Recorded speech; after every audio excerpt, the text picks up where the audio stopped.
கர்த்தர் நல்லவர். God is good. ஆமென். இன்றைக்கு நாங்களும் சதீஷ் அண்ணா போல இன்டர்நேஷ்னல் ஸ்கூல் ஆஃப் மினிஸ்ட்ரியில் நாங்கள் கற்றுக்கொண்டதை பகிர்ந்து கொள்ள போகிறோம்.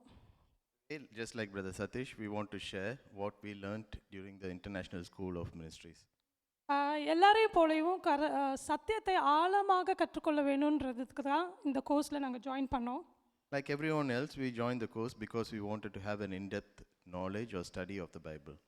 ஆனால் முதல் மாட்யூல்லையே ஆழமான சத்தியம் மட்டுமில்லை, ஒரு தீவிரமான இராணுவ பயிற்சியை போல நான் உணர்ந்தேன். In the first module itself, we came to know it was not just an in-depth knowledge of the Bible, but it felt more like a military camp. ஒவ்வொரு வாரமும் எங்களுடைய சிந்தையும் விசுவாசமும் பார்வையும் பலப்பட்டு திரும்பி வந்தோம். Every week, our vision, our minds got renewed after each lesson. ஏன் இதை நான் இராணுவ ஊழியம் இராணுவ பயிற்சி போல் இருக்குன்னு சொல்கிறேன்னா, இந்த கோர்ஸில் எடுக்கிற ஒவ்வொரு ஊழியக்காரர்களும் அவர்களுடைய ஃபீல்டில் வல்லமையாக ஊழியம் செய்து வருவர்களாக இருக்கிறார்கள். Why I say this felt like a military camp is because each instructor of each module shared with us what they had practiced in their mission fields or in their ministries. ஒரு இராணுவ பயிற்சியை போல பிராக்டிக்கலாக அவர்கள் செய்து கொண்டிருப்பதை கற்று வருவதால் அது எங்கள் வாழ்க்கையில் நிறைய தாக்கத்தை உண்டு பண்ணுகிறது. Because this is what they had applied practically in their ministries, and when they taught us that, it was like a military training for us. இன்னைக்கு நாங்கள் படித்த lesson power of evangelism, Reinhard பாங்கேயோட கிளாஸ்லேருந்து. Today we learnt about power of evangelism by Reinhard Bonnke. இப்போ உங்களுக்கு புரிஞ்சிருக்கும்னு நினைக்கிறேன். ஏன்னா எல்லாமே ஒரு ப்ராக்டிக்கலாக வெறும் தியரி மாத்திரம் இல்லாமல் அவங்க நடைமுறையில் செய்ததை எங்களுக்கு சொல்லிக் கொடுக்குறாங்க. I think this would be clear now that these preachers share with us their practical ministry experiences. இதில் 2 லெசன் நான் ப்ராக்டிக்கலாக நிறைய மாற்றத்தை என்னுடைய வாழ்க்கையில் கொண்டு வந்தது. There were 2 lessons or modules that caused a lot of changes in my life. ஒன்று ministry of praise and worship. One was ministry of praise and worship. அவருடைய வாழ்க்கையிலிருந்து எப்படி ஒரு சோர்ந்து போகிற நிலைமையில கூட ஆண்டவரை துதிக்க முடியும் என்று நான் கற்றுக்கொண்டேன். One was when even during times of trials and tribulations, or when you're feeling down, how you continue to praise and worship God. மற்ற ஒன்றை குறித்து தான் நான் இப்போ விவரமாக உங்ககிட்ட சொல்ல போகிறேன். The other one is what I'm going to talk about in detail today. ஆனால் தெளிவாக 2 காரியம் நான் கற்றுக்கொண்டேன் இந்த கோர்ஸ்லேருந்து. But clearly I learned 2 things from this course. யாருமே பெரிய ஊழியக்காரர்கள் பெரிய மனிதர்கள் என்று இல்லை. There's no one labeled as a great man of God. எல்லாருமே உடைக்கப்பட்ட மனிதர்கள், அவர்களோடு இருப்பது பெரிய தேவன். Everyone is a broken man but with a great God. ரெண்டாவதாக கர்த்தர் எல்லாரையும் இப்படி தான் கிரியேட்டிவாக அவருடைய ராஜ்யத்தில் பயன்படுத்த வேண்டும் என்று விரும்புகிறார் என்று அறிந்து கொண்டேன். And also I came to know understand that God likes to use everyone in his kingdom creatively. First நான் இப்போ எந்த பாடத்துலேருந்து நான் கற்றுக்கொண்டேன்றதை நான் இப்போ சுருக்கமாக சொல்கிறேன். I'll tell you what I learned quickly. 1 கொரிந்தியர் 12:27-28 யாராவது படிக்கலாமா? Let's turn to 1 Corinthians 12:27-28.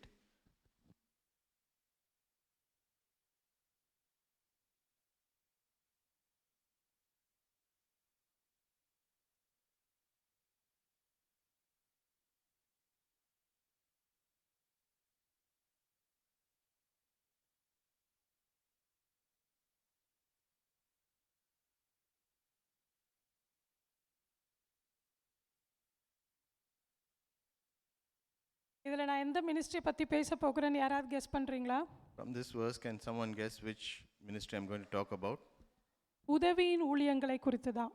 I'm going to talk about ministry of help. இதில் வெறும் தமிழ் வெர்ஷனில் பார்த்தீங்கன்னா ஊழியங்கள்னு தான் இருக்குது. In the Tamil version it just says ministry. அது உதவியின் ஊழியங்களை பற்றி அங்கே போட்டிருக்கிறது. But it's actually ministry of help. இந்த மாடியூலை எடுத்த ரெவரண்ட் படி பெல் ரட்சிக்கப்பட்ட முதல் நாளிலிருந்து ஊழியத்தில் இணைந்திடு என்று ஆண்டவர் வலியுறுத்தினாராம். The one who took this module was Reverend Buddy Bell, and he was induced by the Lord to take part in the ministry from the first day of salvation. அப்படி யாருக்காவது தோணுதா ஊழியத்தில் இணைந்துடுன்னு? Has anyone been induced by the Spirit to get involved in the ministry? இந்த செய்தி உங்களுக்கு தான். this message is for you. இந்த மாடியூலில் படிபல் எப்படி அவருடைய வாழ்க்கையில் இந்த உதவியின் ஊழியத்தை ஆரம்பித்தார், அதனுடைய முக்கியத்துவத்தையும் பற்றி எங்களுக்கு ப்ராக்டிக்கலாக சொல்லிக் கொடுத்தார். Badibel shared how this ministry of help became prominent in his life, and he shared practical lessons on it. உதவியின் ஊழியம்னா எல்லாருக்கும் தெரியும் என்று நினைக்கிறேன். You all know what it means, ministry of help. சபைக்கு உள்ள உதவுறதும் சபைக்கு வெளியில் உதவுறதும். It is helping within the church and outside the church. இதை நம்ம அன்பின் ஊழியம் என்று சொல்லலாம். It is a ministry of love. இது எனக்கு ரொம்ப ஒரு நெருங்கிய ஊழியம். ஏன்னா நான் அப்படி தான் நான் ஊழியத்தை ஆரம்பித்தேன். ஜெபத்திலும் ஹாஸ்பிட்டாலிட்டி ஊழியத்தில் தான் நான் ஆரம்பித்தேன். This is something close to me because I started off my ministry in prayer and hospitality. இதிலேருந்து அதனால நிறைய காரியங்கள் நான் கற்றுக்கொண்டேன். I learned a lot through this lesson. 1 கொரிந்தியர் 2:12 வேதத்தில் சொல்லப்பட்ட ஒரு ஊழியங்களில் இது ஒரு ஊழியமாக இருந்தாலும் இந்த ஊழியத்தை அவர் செய்து கொண்டு இருக்கும் பொழுது அநேகர் அவரை வியர்டான பர்சன், டிஃப்ரெண்ட் பர்சன் என்று அவரை கிண்டல் செய்தார்களாம். Even though this is one of the listed ministries in 1 Corinthians chapter 12, when Reverend Badibel was doing this, many people ridiculed him, called him crazy. ஆனால் இந்த மாடியூல் முழுவதுமாக அவர் சொல்லுகிற ஒரு வரி என்னை மிகவும் தாக்கத்தை உண்டு பண்ணினது. But throughout that module he kept saying something which touched me a lot. நீங்கள் கிறிஸ்துவின் சரீரம், You are the body of Christ. எந்த இடத்தில் இருக்கிறீர்கள் என்பதை அறிந்து கொள்ளுங்கள் என்று. Know where you are in the body of Christ. அதை தான் நான் திரும்பி சொல்றேன். கிறிஸ்துவின் சரீரம் நீங்கள், You are the body of Christ. எந்த இடத்தில் இருக்கிறீர்கள் என்பதை அறிந்து கொள்ளுங்கள். Know where you are in it. அதில் அவர் அறிந்து கொள்ளனாலும் நம்ம எப்படி இருப்போங்கிறதை சொல்லினார். If you don't know that, he also tells how your life will be. இதிலிருந்து நான் 3 காரியங்களை கற்றுக்கொண்டேன். I'm just going to summarize it. I learned 3 things from this. நான் அதை சுருக்கமா சொல்றேன் உங்களுக்கு. கிறிஸ்துவின் சரீரத்தில் அன்பின் ஊழியத்தை செய்வதற்கு எந்த ஒரு ஸ்டேட்டஸும் தேவையில்லை. In the body of Christ, there is no status for serving others. இது ஒரு போஸ்ட் இல்ல யாராவது கூப்பிட்டு கொடுப்பாங்கன்னு வெயிட் பண்ணிட்டு இருக்கிறதுக்கு. This is not a post that you need to wait for somebody to assign to you. இது நம்முடைய மனப்பாங்கை பொறுத்தது. It's our mentality.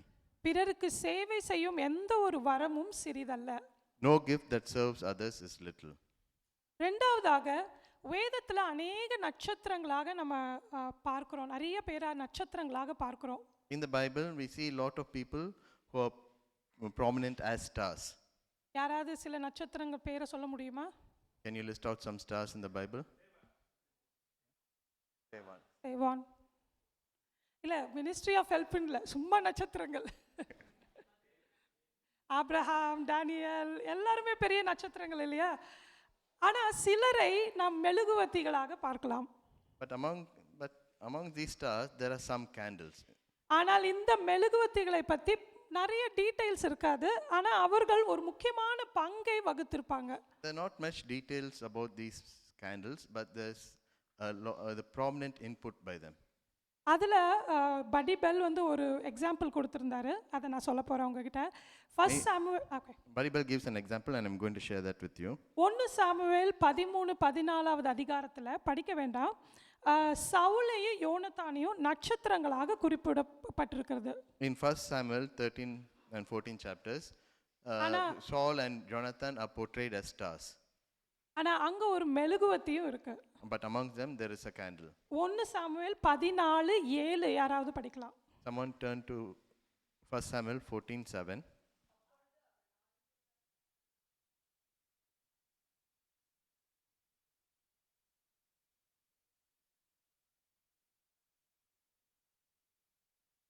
ஆமென். நீ செய்கிற எல்லாவற்றிலும் நான் துணை நிற்பேன் என்று ஒரு ஆயுததாரி சொல்லுகிறான். அவன் தான் அங்க மெழுகுவர்த்தியாக இருக்கிறான். It was Jonathan's armor bearer who says, "Do everything in your heart and I am with you." அவன் பெயர் கூட அங்க குறிப்பிடப்படவில்லை. Even his name is not mentioned here. ஆனா அவன் ஒரே நோக்கத்தோடு யோனத்தானுக்கு துணை நின்றான். But he stood with Jonathan with a single vision.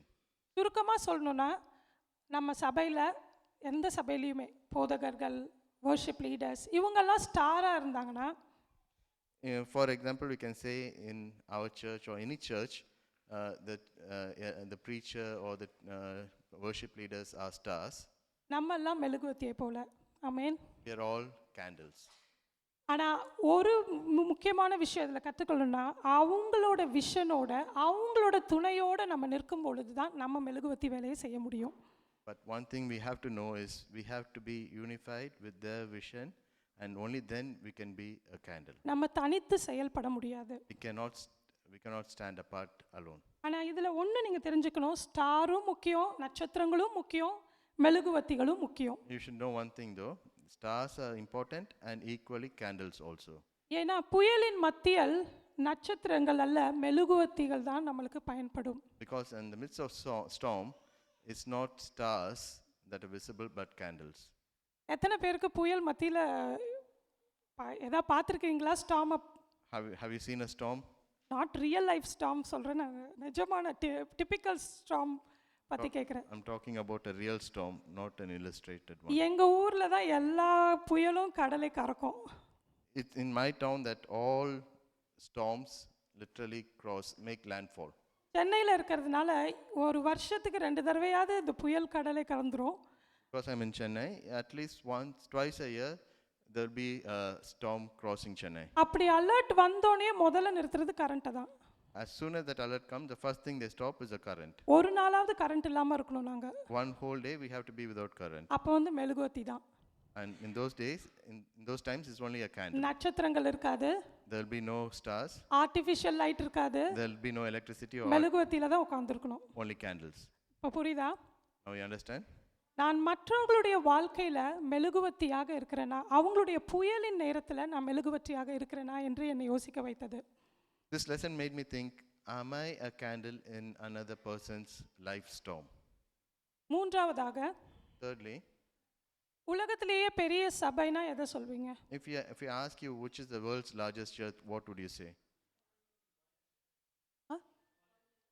Paul Young Cho. எனக்கு தெரிஞ்ச பெரிய சபை எங்களோட சபை தான், ஏசியில்.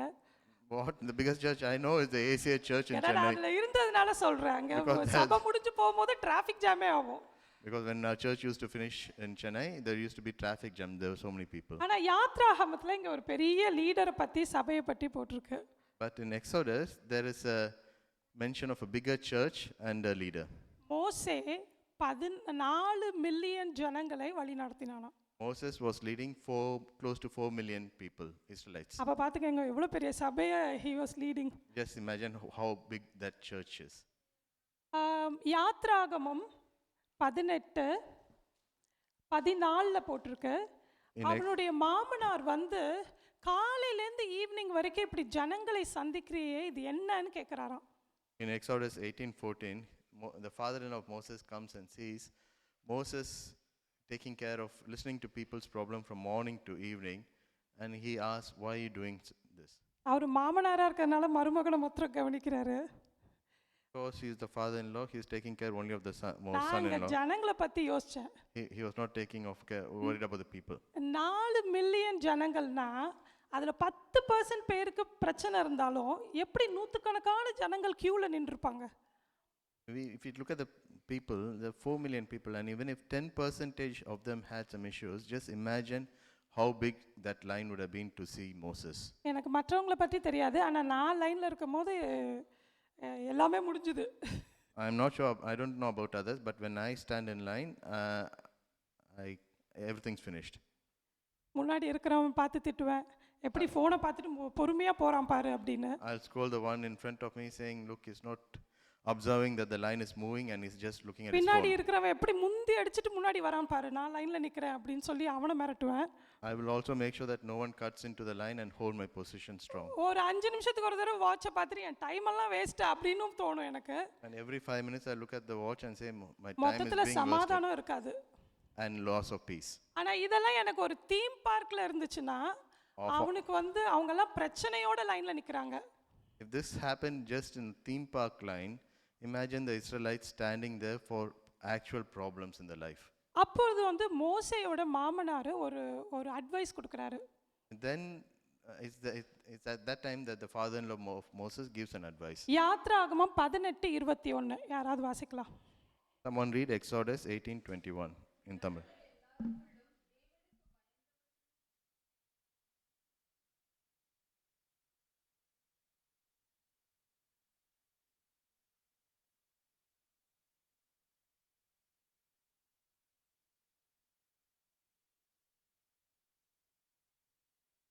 ஆமென். அவர் கொடுத்த அட்வைஸ் படி அவங்க ஆட்களை உதவி ஆட்களாக அரேஞ்ச் பண்ணாங்கல்ல. ஆனா இதுல வந்து நான் வந்து அவங்க கேரக்டர் எப்படி இருக்கணுங்கிறத நான் கற்றுக்கொண்டேன். So in Exodus 18:21, it lists out the characteristics of those that the father-in-law of Moses suggested to be helpers. Fear of men with fear of God, men of truth, and who hate dishonest gain. கர்த்தருக்கு பயப்படுகிற பயம். Fear of God.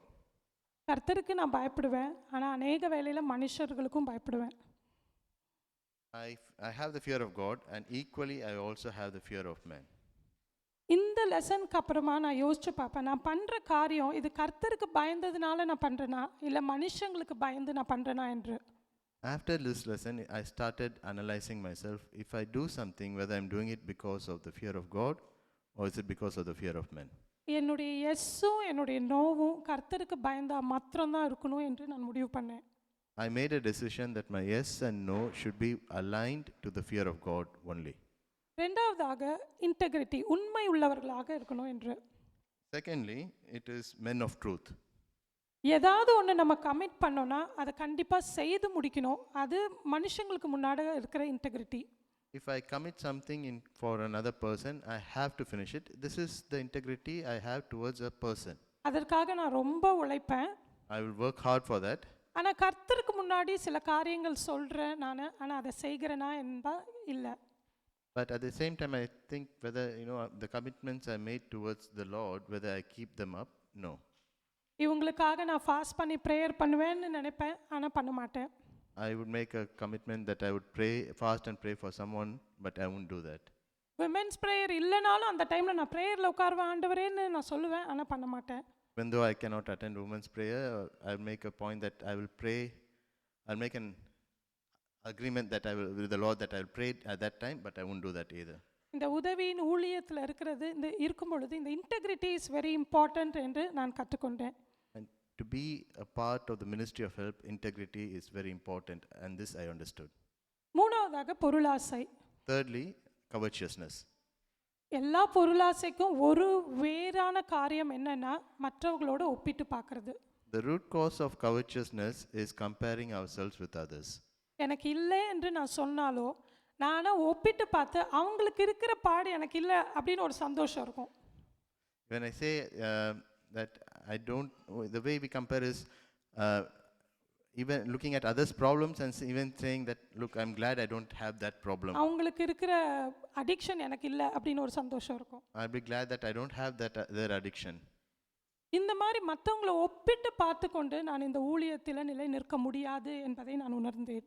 I understood that I cannot keep comparing myself, good or bad, with others and stand in this ministry. கடைசியாக Lastly, யாத்ராகமம் 18:23 இப்படி எல்லாம் செய்த போது அவங்க ஆட்களை ஏற்படுத்தின போது என்ன நடந்தது என்று பார்த்தால் அந்த இடத்துல தேவ சமாதானம் இறங்கினது என்று பார்க்கிறோம்.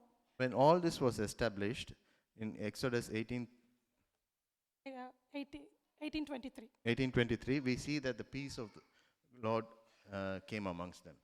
ஸோ அப்போனா உதவியின் ஊழியம் செய்கிறவர்களால அந்த இடத்துல ஒரு சமாதானம் வந்தது இல்லையா? Because of the ministry of help, there is peace in that place. அப்போ நான் நினச்சேன் எப்பெல்லாம் நான் அந்த க்யூவில் நிற்கிற மாதிரி நான் இருக்கிறேனோ அப்போல்லாம் நான் அந்த ஊழியத்தை சரியாக செய்வதில்லை என்பது தான் உண்மை. Then only I felt that whenever I feel like I'm standing in a queue, literally it means that I'm not doing the ministry of help efficiently. என்னுடைய ஊழியத்தை நான் ஒழுங்காக செய்துட்டு இருந்தேன்னா நான் மற்றவங்களை யார் பின்னாடி போகிறா முன்னாடி வரா இந்த மாதிரி ஒரு சமாதானத்தை நான் இழக்க மாட்டேன். If I'm doing my ministry efficiently and properly, I will not be comparing myself with others and I will not lose my peace.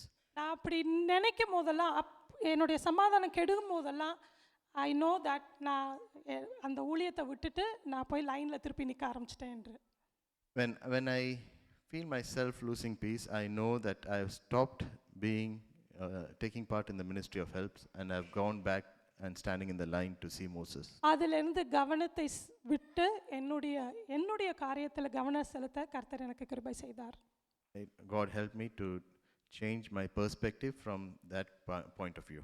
ஒரு மாடியூல்லேருந்து இவ்வளோ இன்டெப்த்தாக எங்களுக்கு சத்தியத்தை புரிந்து கொள்ள முடியுதுன்னா இதோடைய தரத்தை பறித்து நீங்கள் அறிந்து கொள்வீங்க என்று நினைக்கிறேன். From one module, if there's so much lessons to be learned, I think you would understand the value of that course. இந்த கோர்ஸ் தமிழில் வரும்போது எல்லாரும் இதில் இணைந்து இதை கலந்து கொள்ளணும் என்று நான் விரும்புகிறேன். When this course comes in Tamil, I wish that everyone takes part in it. Praise the Lord. Praise the Lord.